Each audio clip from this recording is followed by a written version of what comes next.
Welcome to the Epic Living Podcast with Jim SImcoe. I'm Jim SImcoe. I'm here to help you make your life epic. So let's get rolling. Hey, this is Jim SImcoe. Welcome to the podcast. So in this podcast, I spent a lot of time thinking about and focused on how to help people create epic lives. So how do I help you make your life epic? And we talk about a variety of different topics along those lines. But one thing that we don't really talk about that I wanted to talk about is really how to measure where you are right now and how to see how epic your life is in this very moment. So what I did was I put together 10 ways to know whether your life is epic and whether you're on the right track right now. So this is going to be a pretty quick podcast, but I wanted to get these out so you guys could check them out and let me know what you think. So with that being said, there are 10 ways to tell if your life is currently epic, or at least if it's on the right track. And the very first one is health. So is your health optimal? So one of the epic life truisms, for lack of a better way to say it, is like having optimal health. So right now, could you run 5 miles without dying? Are you overweight? Are you anorexic? Are you pear-shaped? Do you have any major food addictions? Could you give up sugar, coffee, and alcohol without too much of a problem? Do you eat healthy 80% of the time? If you binge on pizza and beer one day, are you hitting the kale salad the nenext day? So all of those sort of things give you an idea of like, okay, how is your health? Well, how would you rank it on a 1 to 10 scale? And I can tell you personally, for anybody who knows me, I am stomped down, addicted to sugar. Man, I would crawl through the worst neighborhoods in LA, through Bloods and Crips, for a good piece of Toblerone chocolate. I used to have a really, really bad sugar problem, and now I would say it's only like somewhat bad.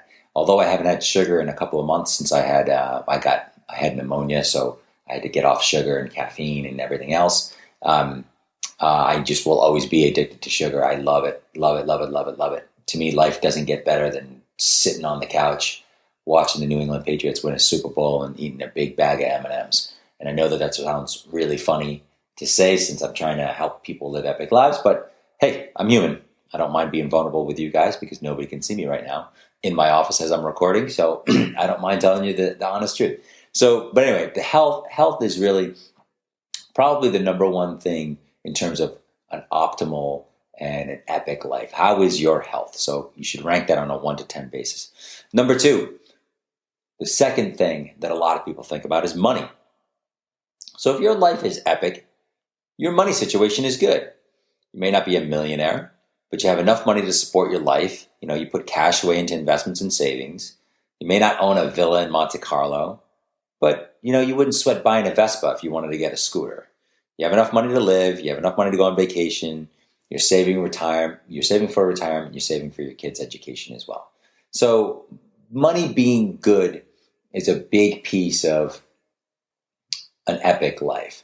And again, this is not one of those podcasts where we talk about getting rich quick and it's all about the wealth and it's only about making money. That's not it at all. Your money situation just needs to be good. You need to be happy and satisfied with your money situation. So, which also leads into number 3. So number 3 is your career. So if you have an epic life, your career gives you freedom and fulfills you. So it gives you freedom and fulfills you. So you drive the bus at your career. No one owns you. And you do meaningful work that you really like, and you're able to make a positive impact on the world.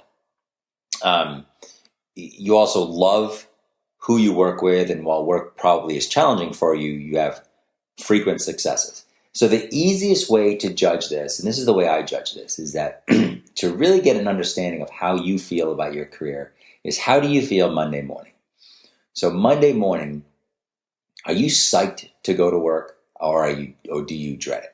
So for me personally, I love going to work. Like Monday morning, I can't get to work fast enough because I'm just so excited for the week and I'm so excited about what I do and helping people live epic lives. So, Mondays for me are, probably one of the best days of the week. But then you need to look at that in your own career and say like, okay, do I really like Mondays? Or do I dread them? Is my career fulfilling? Is it not? I can tell you that when I worked in the corporate world, I worked for a great company called careerbuilder.com. I had a great boss named Jamie Kenny. I made a ton of money. Everyone at the company loved us, loved me and my team.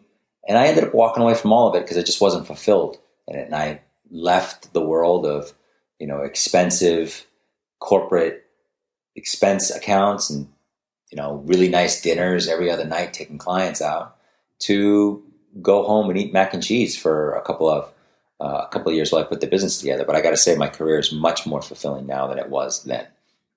So that's another big way to look at this is, does your career give you freedom and does it fulfill you? So that's number 3. Number 4 would be, do you have a fantastic relationship with your partner, your spouse, your girlfriend, your boyfriend, your husband or wife, whatever it is? And what I mean by fantastic relationship is, do your values align? Is the sex awesome? And do you bring out the best in each other? So, and that includes are you guys, in the opposite direction, are you guys currently at each other's throats? Is there constant nitpicking and constant nagging, constant arguing? One way to tell if you have an epic life is that you have an epic relationship and you love the person you're with, you're in love with the person you're with, and that your values and your beliefs align.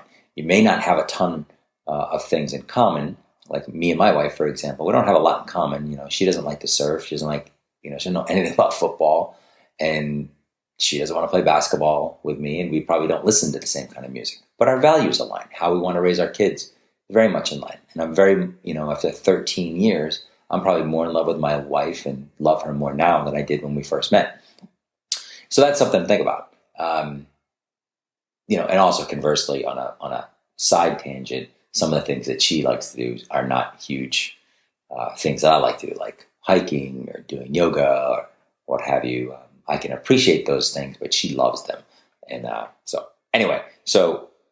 do you have a fantastic relationship with your partner? If you rank that on a 1 to 10 scale, that'll tell you exactly how close you are to having an epic life. Number 5 is that, do you consistently make an impact in your community? So are you making an impact right now? Do you volunteer? Do you run a nonprofit? Or do you do work or live in such a way that lifts society up in some way? And also, is this a regular thing for you? Or is this just you writing a check once a year around Christmas time when someone asks you for a donation? So it's all about being involved, and it's all about contributing. And are you able to do that? And are you willing to do that on a regular basis? So what is your impact in your community? Rank that from 1 to 10.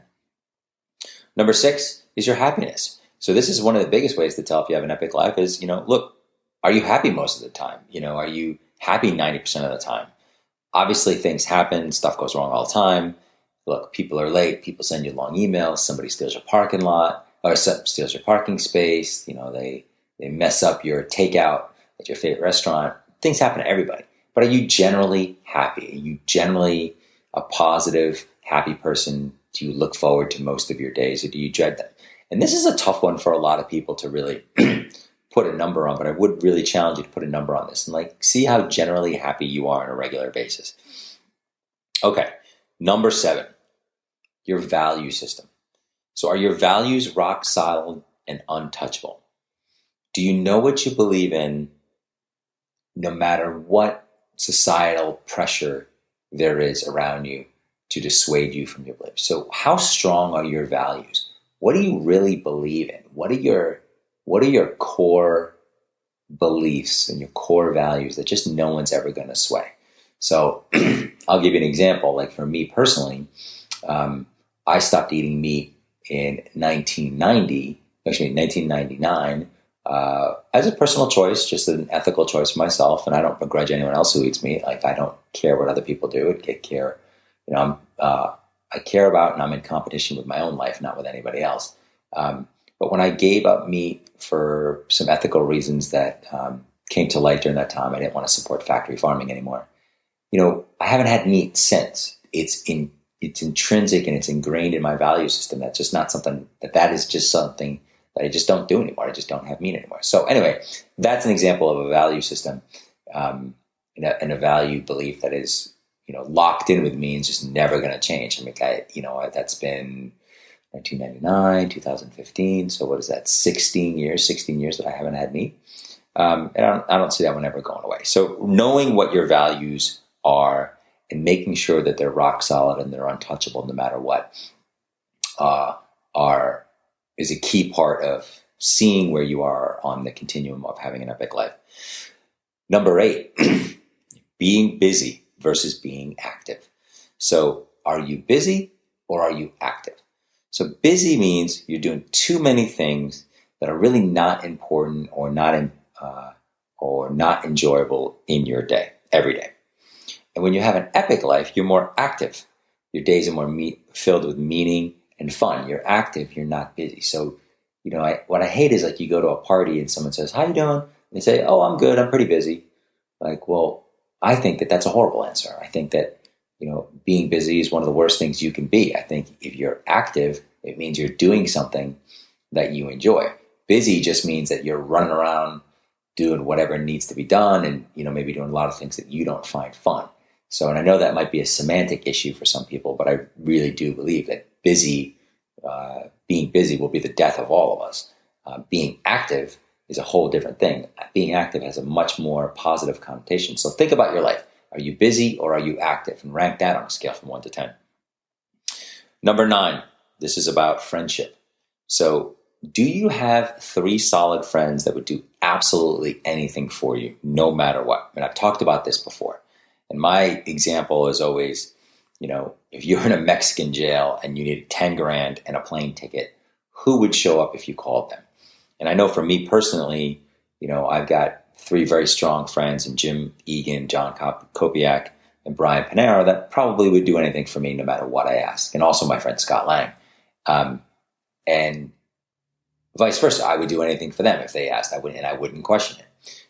So that's one way to judge your how you are in the epic continuum. It's like, do you have 3 friends like that? Do you have 3 strong friends? And they don't necessarily need to live near you, and they don't have to be people you see on a regular basis, but just do they exist in your life? So give that a ranking from 1 to 10. And then number 10, the very last one, is to learn about your own love and respect. So do you love and respect yourself? Is your life on the upswing? Are you striving for success? Not necessarily perfection. And are you happy about the person you are right now? You may not be totally satisfied, but can you look at yourself in the mirror and like the person who's there? When you put your head on the pillow at night, do you feel good about what you did that day? And do you feel good about the person that you've become and that you're becoming?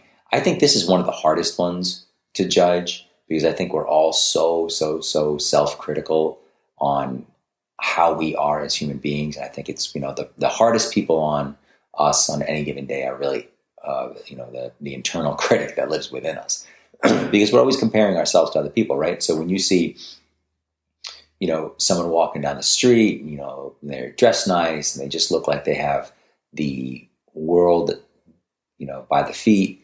You look at them and you think, wow, geez, that guy has everything all together. God, I wish I could be like that.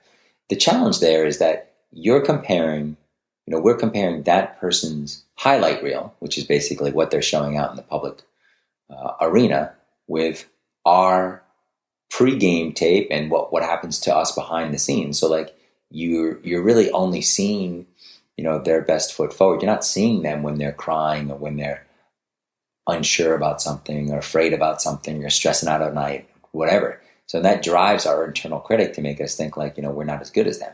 So really number 10 is all about, do you love and respect yourself? Are you happy with who you are right now at this moment? And again, you don't have to be satisfied with where you are, but are you happy with the person? So when you look at those 10 things and you give each one of those things a ranking 1 to 10, add them up, see where you fall. Are you above 70, above 70, above 80, or are you down in the 30s and 40s and have some work to do? Take a look at each one of those categories and see where you fall. And then that'll give you an idea of where you are in the epic life continuum. And again, those categories are health, money, career, relationship, impact in your community, happiness, values, active versus busy, solid friends, and love and respecting yourself. So those are 10 categories. I hope this is helpful for you. If it is, please check me out at SImcoe.com/podcast. And if you get a chance, if you can leave a review on iTunes, I would greatly appreciate it. And if you can't, that's not a problem either. I hope you've enjoyed the podcast, and I'll talk to you soon. Thanks for listening to the Epic Living Podcast with Jim SImcoe. I hope you have a great day. Feel free to check us out online at jimsimcoe.com. Thanks again. Talk to you soon.